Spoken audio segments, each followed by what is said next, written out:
Let's get ready to story!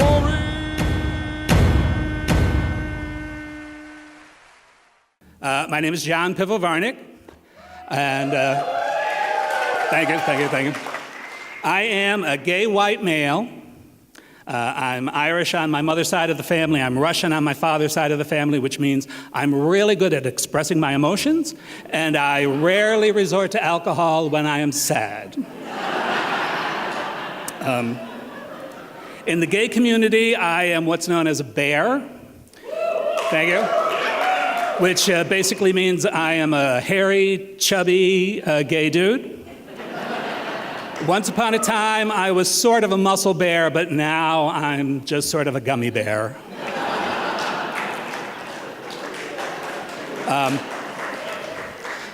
I was born in 1960, if you can imagine, which means I'm 54. Thank you.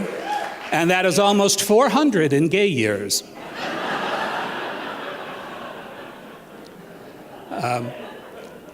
It will come as no surprise to anyone that because I'm half Irish, I was raised Catholic. And it will also, because I was raised Catholic, come as a surprise to no one that when I was a little prepubescent, little queer boy, I tried to hang myself from the ceiling of my bedroom. Spoiler alert, it didn't work.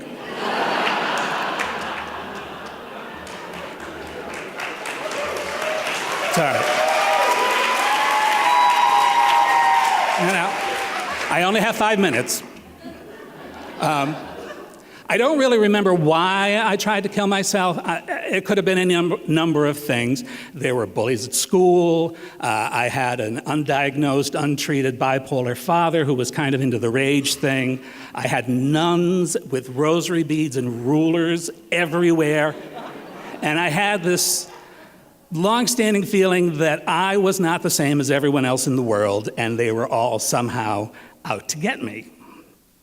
So for whatever the reason, one day I just decided that I had had enough, and I took one end of my blue plaid flannel bathrobe, and you know I'm gay because I don't remember why I tried to kill myself, but I do remember it was a blue plaid flannel bathrobe.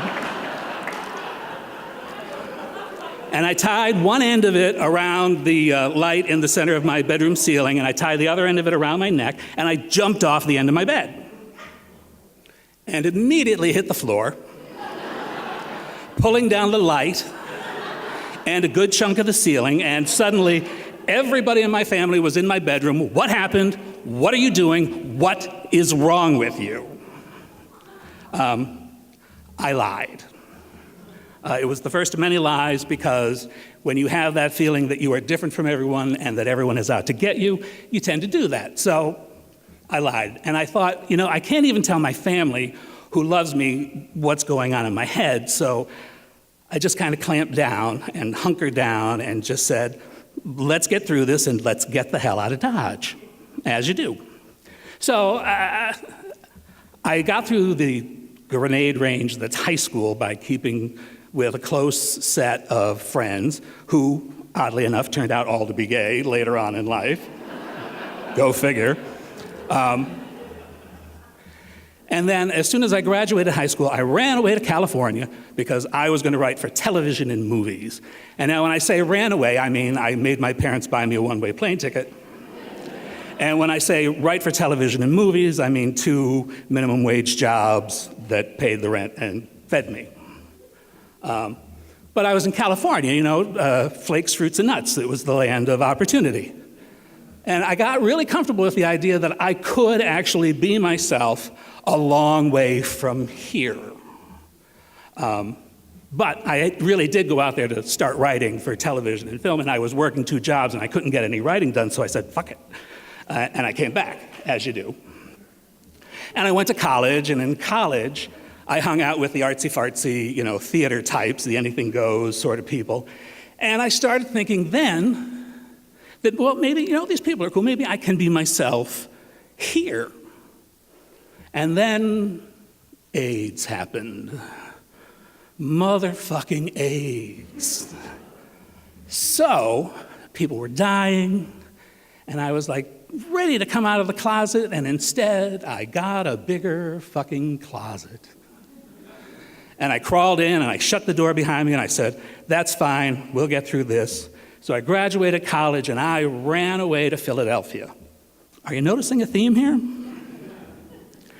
And when I got to Philadelphia, which was far enough away, I settled down, became myself, I met a man, fell in love, we set up housekeeping, all that, we made plans, and about 6 years into the relationship, it was suddenly, what's that rash?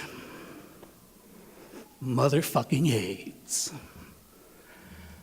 So if this was the movie version of my life, this would be when the weepy music starts and the photo montage and all that. But the point is he died, and I had to run away again, and I had nowhere else to run. I'd been to the coast, I'd been to the big city. I wasn't doing New York because that shit's crazy.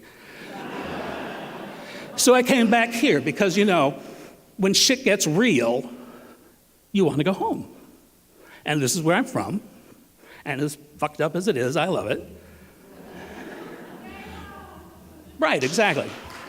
Thank you. But the thing is, when I moved back from Philadelphia, I had this big-ass rainbow flag on the back of my car. And I forgot about it. So I'm here about a year in what I think is the center of homophobia in the universe. And I'm making friends, and I'm, you know, starting over, getting reacquainted with my family, and I'm driving down the street, and some asshole in a convertible yells, "I hate fucking faggots!" And I yell back, "So stop fucking them!"